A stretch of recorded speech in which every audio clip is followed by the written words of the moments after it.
Hello viewers, video போட்டு ரொம்ப நாள் ஆச்சு. நம்ம இன்னைக்கு என்ன பார்க்க போறோம்னா ப்ளூ லாக் தான் பார்க்க போறோம். வெளில தம்ப்நெயிலே பார்த்துருப்பீங்க. அண்ட் ரீசெண்டாக தான் சீசன் 2 முடிஞ்சுது. ஸோ அதனால நம்ம ப்ளூ லாக் தான் பார்க்க போறோம். இதுக்கு முன்னாடி போட்டிருந்த வீடியோலேயே ஒரு 2 பேர் கமெண்ட் பண்ணியிருந்தீங்கன்னு நினைக்கிறேன். Okay, let's kick of this video. எந்தெந்த சாப்டர்னு சொல்ல மாட்டேன். சாப்டர் 152லேருந்து 53, 54, 55 இந்த 4 சாப்டர் தான் பார்க்க போகிறோம். இதுக்கு முன்னாடி 2 சாப்டர் இருக்குது. பட் அது சீசன் 2 முடிஞ்சு சும்மா வெளில போயிட்டு எல்லாரும் மீட் பண்ணி பேசுகிற மாதிரி தான் இருந்திருக்கும். ஸோ அதை பற்றி நம்ம போடல. இதுலேருந்து தான் கேம் ஸ்டார்ட் ஆக போகுது. ஸோ வாங்க வீடியோக்குள்ளே போகலாம். Let's kick of this video. Chapter ஸ்டார்டிங்லேயே நம்ம ரெண்டு தான் காட்டுறாங்க. நம்ம இன்னும் மேட்ச்சில் நடந்ததுலாம் யோசிச்சு பார்த்துட்டு இருப்பான். அவன் எப்படி விளாண்டான், அப்புறம் என்ன நடந்தது, அப்புறம் சாயி அதான் நம்ம ரின்னோட அண்ணன் வந்து இசாகியை பாராட்டுந்து இதை பற்றிலாம் நினச்சி பார்த்துட்டு நம்ம இசாகியை வந்து ஒரு ரைவலாக பார்க்க ஆரம்பிச்சிருவான். அப்படியே இந்த சைடு பார்த்தா நம்ம இசாகி வந்து அவன் ஃபேமிலியோட ஜாலியாக டைம் ஸ்பெண்ட் பண்ணிட்டுருப்பான். அதுக்கப்புறம் நம்ம இசாகியை நிறைய செல்ஃப் மோட்டிவேட்லாம் பண்ணிட்டு இருக்க நம்ம இசாகியோட ஃபோனுக்கு ஒரு நோட்டிஃபிகேஷன் வரும். என்ன நோட்டிஃபிகேஷன் நம்ம இசாகி என்னதான் எடுத்து பார்த்தா Blue Lock project restart notice அப்படின்னு வந்திருக்கும். நம்ம இசாகியும் பார்த்து ஷாக் ஆகும். இந்த சைட் பார்த்தா அப்படியே ப்ளூ லாக்ல இருந்த எல்லாருக்குமே அந்த நோட்டிஃபிகேஷன் வந்திருக்கும். அப்படியே அடுத்த சைட்ல பார்த்தா நம்ம ப்ளூ லாக் ஸ்டேடியமா தான் காட்டுறாங்க. அதோட இந்த சாப்டர் முடியுது. வாங்க அடுத்த சாப்டர் பார்ப்போம். சாப்டர் ஸ்டார்டிங்லேயே ப்ளூ லாக் ஃபேஸ் 2 பிகின்ஸ்னு சொல்லிட்டு தான் ஸ்டார்ட் பண்றாங்க. அடுத்த பேஜ்ல பார்த்தா நம்மளோட ப்ளூ லாக் டீம் வந்து உள்ள என்டர் ஆகும். பாச்சிராஜ், சிகிரி, நாகி அப்புறம் இசாகிலாம் உள்ள போவாங்க. உள்ள போய் பார்த்தா எதிர்கால நம்ம U20 டீம் வந்து நிற்கும். இவங்க இங்க என்னடா பண்றாங்கன்னு கேட்டா நம்ம ஐக்கு வந்து சொல்லுவான், இந்த மாதிரி ஈகோ தான் அவரோட அடுத்த ப்ராஜெக்ட்டுக்கு எங்களை ஒரு பார்ட்டா இருக்க சொல்லி கூப்பிட்டாருன்ற மாதிரி. அப்படியே இந்த சைடு நம்ம இசாகிக்கும் ரெண்டுக்கும் பேச்சுவார்த்தை போயிட்டு இருக்கோம். அப்படியே இவங்க எல்லாரும் உள்ள போக அங்கே நம்ம ஈகோ வந்து இதாண்டா சினிமான்ற மாதிரி கையை தூக்கிட்டு நின்றுருப்பான். இப்போ நம்ம ஈகோக்கு வந்து U20 ஒரு ரெப்ரசன்டேஷனோட ஃபுல் அத்தாரிட்டி கிடச்சிருச்சு. ஸோ இதை பற்றி தான் இவங்க கிட்ட பேசிகிட்டு இருப்பான். அதுக்கப்புறம் நம்ம ஈகோவும் பீட்டன் டாக்ஸ்க்கும் வேல்யூ இருக்குது. ஸோ அதனால தான் நம்ம புது U20 டீம் கிரியேட் பண்ண அவங்களையும் அசம்பிள் பண்ணியிருக்கேன் அப்படின்ற மாதிரி நம்மளோட U20 அதான் பழைய U20 டீமை வந்து ஒரு மாதிரி செஞ்சு விட்ருவாப்புல. இவங்களுக்கும் கொஞ்சம் காண்டாகும். பைக்கும் என்னப்பா இப்படி சொல்லிட்டேன், நெஞ்சமெல்லாம் வலிக்குதுப்பா அப்படின்ற மாதிரி சொல்லிட்டு இருப்பான். அதுக்கப்புறம் நம்மளோட ஈகோ சொல்லுவான், இன்னும் U20 வேர்ல்டு கப்புக்கு இன்னும் 100 days தான் இருக்குது அப்படின்ற மாதிரி சொல்லுவான். அதுக்கப்புறம் என்ன சொல்லுவானா, நீங்கள் இப்போ இருக்கிற மாதிரி உள்ளே போனால் தலைகீழ நின்று தண்ணி வேணால் குடிக்க முடியுமே தவிர போயிட்டு கப்பெல்லாம் அடிக்க முடியாதுன்ற மாதிரி சொல்லுவான். அதுக்கப்புறம் நம்ம ஈகோவும் இவங்ககிட்ட ஒரு கேள்வி கேட்பான், நீங்கள் ஸ்ட்ராங் ஆனதுக்கு முதல் காரணம் இது அப்படின்ற மாதிரி. அங்கே அவங்களும் ஒன்று ஒன்றா மாற்றி மாற்றி சொல்லிட்டு இருப்பானுங்க. அதுக்கப்புறம் கேள்வி கேட்ட நம்ம ஈகோவே அவனே பொறுக்க முடியாமல் என்விரான்மெண்ட்டுன்னு சொல்லிட்டு அவனே ஒரு பதில சொல்லுவான். அப்புறம் அதுக்கு எதுக்கு கேள்வி கேட்கணும். அதுக்கப்புறம் தான் ப்ளூ லாக் ஃபேஸ் 2 பற்றி சொல்லுவான், என்ன பிளான்னு சொல்லிட்டு. என்ன சொல்லுவான்னா, இந்த மாதிரி உங்கள் எல்லாரையும் யூரோப்போட 5 கிரேட் லீக்ல போட போகிறோம் அப்படின்ற மாதிரி சொல்லுவான். இப்போ நான் வந்து நம்ம ஈகோட பிளான் என்னன்னு சொல்கிறேன். இந்த மாதிரி நம்ம ப்ளூ லாக் டீமில் இருக்கிற எல்லாருமே அந்த 5 கிரேட் லீக்ல போட்டு அங்கே அவங்க டீம் கூட சேர்ந்து நம்ம ஆளுங்கெல்லாம் ப்ராக்டிஸ் பண்ணுவாங்க. அவ்வளோதான் இவனோட பிளானு. அப்புறம் இதில் சில பிஸ்னஸ் வேலைலாம் இருக்குது. அது நம்ம என்னென்னு போக பார்ப்போம். இப்போ இவங்கலாம் வந்து அவங்க எந்த லீகில் விளையாட போகிறாங்கன்றதை வந்து சூஸ் பண்ணணும். அதுக்கு வந்து நம்ம ஈகோ வந்து ஒவ்வொரு டீம் பற்றியும் சொல்லுவோம். ஃபஸ்ட்டு இங்கிலாந்து வந்து ரஷ் அப்புறம் ஸ்பீடுக்கு, அப்புறம் நம்ம ஸ்பெயின் வந்து டெக்னிக் அண்ட் கிரியேட்டிவ், அப்புறம் இட்டாலி வந்து டாக்டிக்கல், அப்புறம் கேட்டனாசியோ. இந்த கேட்டனாசியோனா லைக் ஆப்போனன்ட் டீமோட கோல்ஸை ப்ரிவென்ட் பண்ணுற மாதிரி வச்சுக்கோங்க. அப்புறம் ஃப்ரான்ஸ் வந்து அப் அண்ட் கம்மர், அப்புறம் பிக் மணி. நம்ம இந்த ஒவ்வொரு டீம் பற்றி அப்புறம் அதில் இருக்கிற பிளேயர்ஸை பற்றி இன்னொரு வீடியோவில் தனியாக பார்ப்போம். அதில் நான் கொஞ்சம் முடிஞ்ச அளவுக்கு டீப்பாக எக்ஸ்பிளைன் பண்ண ட்ரை பண்ணுறேன், அந்த டீம் எப்படி என்னென்ன கேரக்டர்ஸ்லாம் இருக்காங்கன்னு சொல்லிட்டு.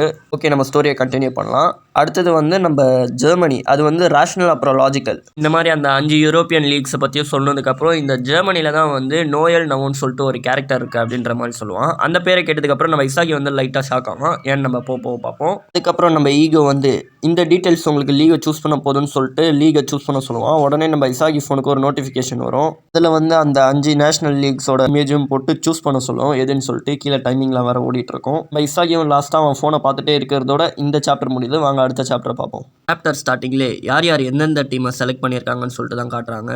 இகாராஷி வந்து ஜெர்மனியை சூஸ் பண்ணியிருப்பான். அப்புறம் ஒட்டோயோ வந்து ஸ்பெயின், அப்புறம் நம்ம ரயு வந்து இட்டாலியை சூஸ் பண்ணியிருப்பான். அப்புறம் ஜான்டெட்ஸு வந்து ஃப்ரான்ஸை சூஸ் பண்ணியிருப்பான். இந்த சைடு நம்ம சிகிரியும் இசாகியும் வந்து எதை சூஸ் பண்ணலான்னு சொல்லிட்டு கன்ஃபியூஷனில் இருக்கிறப்ப நம்ம சிகிரி வந்து இங்கிலாண்டை சூஸ் பண்ணுவான். உடனே ரியோவும் அங்கே சைடு வந்து நானும் இங்கிலாண்டை தான் சூஸ் பண்ணியிருக்கேன்னு சொல்லுவான். அதுக்கப்புறம் நாகி வந்து நான் வந்து இங்கிலாண்டை தான் சூஸ் பண்ணலான்னு இருக்கேன் அப்படின்ற மாதிரி சொல்லுவான். அதுக்கப்புறம் நம்ம ரியோவும் நம்ம இப்போ ஒன்றா தான் இருப்போமான்னு சொல்லிட்டு கேட்க அதுக்கு நாகி வந்து அதில் உனக்கு ஏதாவது பிரச்சனை இருக்கா அப்படின்ற மாதிரி கேட்பான். அப்படியே இந்த சைடு பார்த்தா நம்ம பாச்சிரா வந்து ஸ்பெயினை சூஸ் பண்ணியிருப்பான். அதுக்கப்புறம் நம்ம பாச்சிராவும் நம்ம இசாகிக்கு வந்து மோட்டிவேஷன்லாம் கொடுத்துட்டு போவான். லாஸ்ட்டாக நம்மளோட இசாகி வந்து எந்த டீமை சூஸ் பண்ணுவான்னா ஜெர்மனியை வந்து சூஸ் பண்ணுவான். அதுக்கப்புறம் எல்லாரும் எந்தெந்த டீமை செலக்ட் பண்ணியிருக்காங்கன்னு சொல்லிட்டு காட்டுவாங்க. நம்ம இதெல்லாம் ஒரு தனியாக ஒரு வீடியோவில் பார்த்துருவோம், யார் யார் எந்தெந்த டீம், அப்புறம் கேம்ஸோட ரூல்ஸ்லாம் என்ன. எப்படி இவங்க விளையாட போகிறாங்க எல்லாத்தையும் நான் இன்னொரு வீடியோவில் எக்ஸ்பிளைன் பண்ணுறேன். அதுக்கப்புறம் எல்லாருமே ஜெர்மனியோட ஸ்டார்டிங் ரூம்குள்ளே போவாங்க. உள்ளே போனதுக்கப்புறம் நம்ம ஈகோ வந்து ஹாலோகிராமாக வந்து நீங்களாம் தான் ஜெர்மனியை சூஸ் பண்ணியிருக்கீங்க இல்லையா அப்படின்னு சொல்லிட்டு, இப்போதைக்கு கரண்ட் டைமில் வந்து ஜெர்மனியோட ஸ்ட்ராங்கஸ்ட் கிளப் டீம் எதுனா பேஸ்டர்ட் முன்ச்சன் அப்படின்னு சொல்லுவோம். அது நான் கரெக்டாக ப்ரொனவுன்ஸ் பண்ணுறேன்னு தெரில, கொஞ்சம் அட்ஜஸ்ட் பண்ணிக்கோங்க. அதுக்கப்புறம் நம்ம ஈகோவும் நீங்கள் எல்லோரும் அவங்க கூட தான் சேர்ந்து ட்ரைனிங் எடுக்க போகிறீங்கன்னு சொல்ல, இங்கே நம்ம இசாகி வந்து ஷாக் ஆவான். அந்த சைடு நம்ம இகராசி வந்து அப்போ நம்ம எல்லோரும் ஜெர்மனிக்கு போக போகிறோமான்னு கத்த, அதுக்கப்புறம் நம்ம ஈகோ வந்து இருங்க பாய் அப்படின்னு சொல்லிட்டு ஒரு ட்விஸ்ட் வைப்பான். நம்மளாம் போக போகிறதில்ல, அந்த 5 கிரேட் லீக்ஸுமே இங்கே நம்ம ப்ளூ லாக்கு நான் இன்வைட் பண்ணியிருக்கேன்ற மாதிரி சொல்லுவான். அதாவது இப்போ நம்ம ப்ளூ லாக் டீம் வந்து ஒவ்வொருத்தவங்களும் ஒவ்வொரு லீகை சூஸ் பண்ணியிருப்பாங்கள்ல, அந்த லீகோட U20 கூட தான் சேர்ந்து இப்போது நம்ம ப்ளூ லாக் டீம் வந்து ப்ராக்டிஸ் பண்ண போகிறாங்க. அதுக்கப்புறம் நம்ம ஈகோ இதையும் சொல்லுவான், இந்த மாதிரி அவன் வந்து இன்ஸ்ட்ரக்ட் பண்ண போகிறதில்லன்னு சொல்லிட்டு. யார் இவங்களுக்கு இன்ஸ்ட்ரக்ட் பண்ண போகிறாங்கன்னா, ஒவ்வொரு லீகில் இருக்கிற டாமினேட்டிங் ஸ்ட்ரைக்கர்ஸ் தான் வந்து இவங்களை இன்ஸ்ட்ரக்ட் பண்ண போகிறாங்க அப்படின்ற மாதிரி சொல்லுவான். அப்புறம் இவங்க இருக்கிற ஜெர்மனி டீமுக்கு வந்து அந்த நோயல் தான் வந்து இன்ஸ்ட்ரக்ட் பண்ண போகிறான். இதை கேட்டதுக்கப்புறம் நம்ம இசாகி வந்து த மாஸ்டர் ஸ்ட்ரைக்கர் அப்படின்ற மாதிரி சொல்லுவான். அதாவது இந்த நோயல் வந்து ப்ளூ லாக்கை பொறுத்த வரைக்கும் நம்மளோட கோட் மாதிரி. நம்ம இசாகி லாஸ்ட்டாக இதை கேட்டு ஷாக் ஆகிறதோட இந்த சாப்டர் முடியுது. வாங்க அடுத்த சாப்டரை பார்ப்போம். சாப்டர் ஸ்டார்டிங்லேயே போன சாப்டர் எண்டிங்கில் நம்ம இசாகி வந்து ஷாக் ஆகிருப்பான்ல, அதை தான் காட்டுறாங்க. அடுத்த சைடில் பார்த்தா இங்கே இருக்கிற எல்லாருமே ஷாக் ஆவாங்க. எதுக்குன்னா இந்த மாதிரி மற்ற லீகோட U20 பிளேயர்ஸ் அப்புறம் அவங்களோட ஸ்டார் பிளேயர்ஸ்லாம் இருக்கிறதுனால. அதுக்கப்புறம் நம்ம ஈகோ வந்து எல்லாரையும் இன்ட்ரடியூஸ் பண்ணுவான். இங்கிலாந்துக்கு வந்து கிறிஸ் பிரின்ஸ்னு ஒருத்தன், அப்புறம் ஸ்பெயினுக்கு வந்து லாவினோ, பார்க்க சமக்கூலாக இருக்கான்ல, அப்புறம் இட்டாலிக்கு வந்து மார்க்ஸ் நெஃபி, லாஸ்ட்டாக ஃப்ரான்ஸுக்கு வந்து ஜூலியன் லோக்கி. அதுக்கப்புறம் நம்ம ஈகோ வந்து ஃபேஸ் 2வோட ரூல்ஸ்லாம் என்னென்னு சொல்லுவான். அது எல்லாத்தையும் நான் முன்னாடியே சொன்ன மாதிரி தான் தனியாக ஒரு வீடியோவில் போட்டுடுறேன்.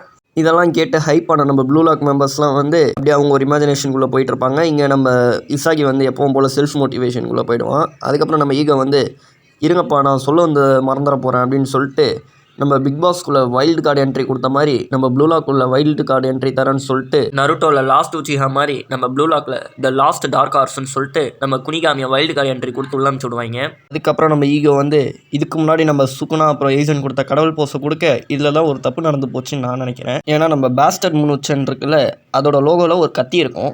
அந்த கத்தியை எடுத்து நம்ம ஈகோவோட காலுக்கு நடுவில் வச்சுருக்காங்க. அவங்க பார்த்தா பரவாயில்ல, நான் பார்த்தா எனக்கு அப்படி தான் தோணுது. ஏன்டா இப்படிலாம் பண்ணி வைக்கிறீங்க? சரி விடுங்க, அவங்க கொடுத்தது நல்ல போஸ்லாம். அந்த ஷீல்டை மட்டும் எடுத்து ஓரமாக வச்சுருந்துருக்கலாம். சரி நம்ம கதையை கண்டினியூ பண்ணுவோம். லாஸ்ட்டாக த நியோ ஈகோயிஸ்ட் லீக் அப்படின்னு போட்டு நம்ம சாப்டர் 155 ஒரு லாஸ்ட்டாக ஒரு நல்ல பேனலோட முடிச்சிருக்காங்க. அந்த ஷீல்டை மட்டும் எடுத்து ஓரமாக வச்சுருந்துருக்கலாம். சரி விடுங்க. அதுக்கப்புறம் நம்ம சேனலில் நிறைய பேர் டான் மாங்கா தான் கேட்டுட்டு இருந்தீங்க.